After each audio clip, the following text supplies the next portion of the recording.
আসসালামু আলাইকুম সবাইকে। কেমন আছেন সবাই?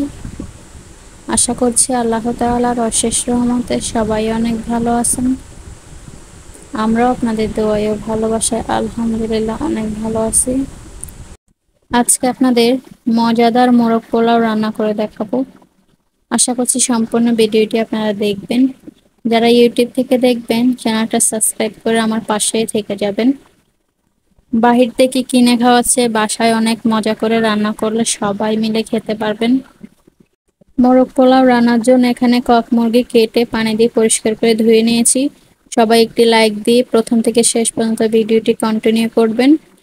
ভিডিও না দেখে কেউ কমেন্ট করবেন না, সবাই সবাইকে ওয়াচ টাইম দেওয়ার চেষ্টা করবেন। তো এখানে আমি হলুদের গুঁড়ো আর লবণ দিয়ে মাংসটা খুব ভালো করে মাখিয়ে নেব। এরপর কড়াইতে দিয়ে দিলাম সয়াবিন তেল। তেল খুব ভালো করে গরম হয়ে গেছে। এখন আমি মাংসের পিসগুলো একে একে তেলে দিয়ে দিলাম। প্রথমে আমি মুরগির মাংসের পিসগুলো ভেজে নেব।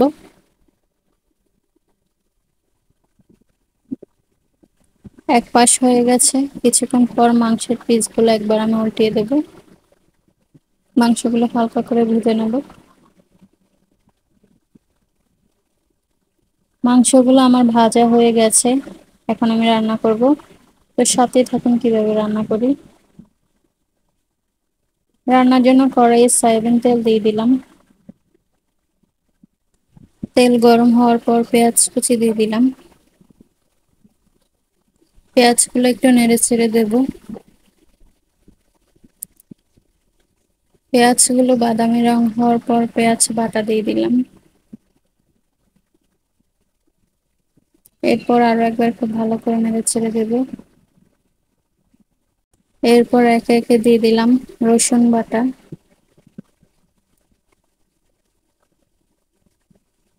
আদা বাটা, সরিষা বাটা,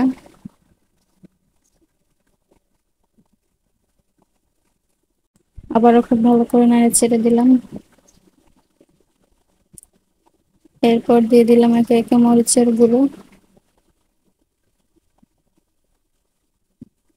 হলুদের গুঁড়ো, লবণ দিয়ে দিলাম,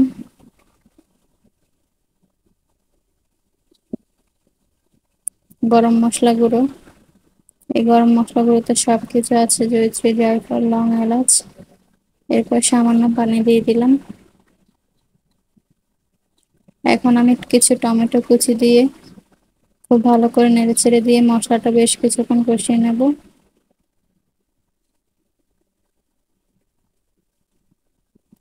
মশলা বেশ কিছুক্ষণ কষানোর পর ভেজে রাখা কক মুরগির মাংসগুলো দিয়ে দিলাম।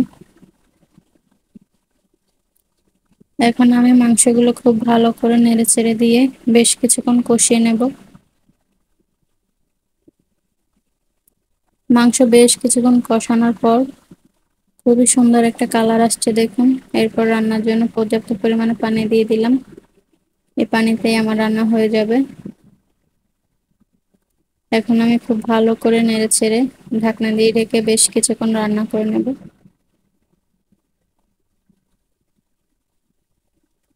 বেশ কিছুক্ষণ পর ঢাকনা খুলে একবার দেখে নেব। আমার মুরগি রান্না ডান। মুরগি নামিয়ে এইবার রান্না করব পোলাও। পোলাও রান্নার জন্য কড়াইয়ে দিয়ে দিলাম সয়াবিন তেল। তেল খুব ভালো করে গরম হয়ে গেছে। এরপর দিয়ে দিলাম কিছু গোটা গরম মশলা, দারচিনি, এলাচ। সাথে দিয়ে দিলাম পেঁয়াজ কুচি। এবার খুব ভালো করে নেড়ে ছেড়ে দেব। পেঁয়াজগুলো বাদামি রং হওয়ার পর পোলাও চালগুলো দিয়ে দিলাম। চালগুলো খুব ভালো করে নেড়ে ছেড়ে ভেজে নেব। চাল যত বেশি ভাজা হবে পোলাওটা তত বেশি ঝরঝরে হবে। চালগুলো অনবরত নাড়তে হবে। চালগুলো খুব ভালো করে ভেজে নিয়েছি। চাল ভাজা হয়ে গেছে। এরপর উপর দিয়ে কিছু কাঁচামরিচ দিয়ে দিলাম। এখন রান্নার জন্য ফুটিয়ে রাখা গরম পানি দিয়ে দিলাম। গরম পানি দেওয়া হয়ে গেলে এরপর স্বাদ মতো লবণ দিয়ে দিলাম। এখন আমি খুব ভালো করে নেড়েচেড়ে দিয়ে ঢাকনা দিয়ে ঢেকে পোলাওটা রান্না করে নেব। বেশ কিছুক্ষণ পর ঢাকনা খুলে একবার দেখে নেব। আমার পোলাও রান্না প্রায় হয়ে গেছে। আর 5 মিনিট রেখে নামিয়ে পরিবেশন করে নেব। সবশেষে দেখুন একবার মোরগ পোলাও রেসিপিটা কেমন লাগছে কমেন্ট করে অবশ্যই জানাবেন। ভালো লাগলে একটি লাইক অবশ্যই দেবেন। দেখতে যেমন লোভনীয় হয়েছে, খেতে অনেক মজা হয়েছিল। এখানে সরিষার তেল দিয়ে মেখে সালাদও বানিয়েছি। তো আজকে এই পর্যন্ত, সবাই ভালো থাকবেন, সুস্থ থাকবেন, আল্লাহ হাফেজ।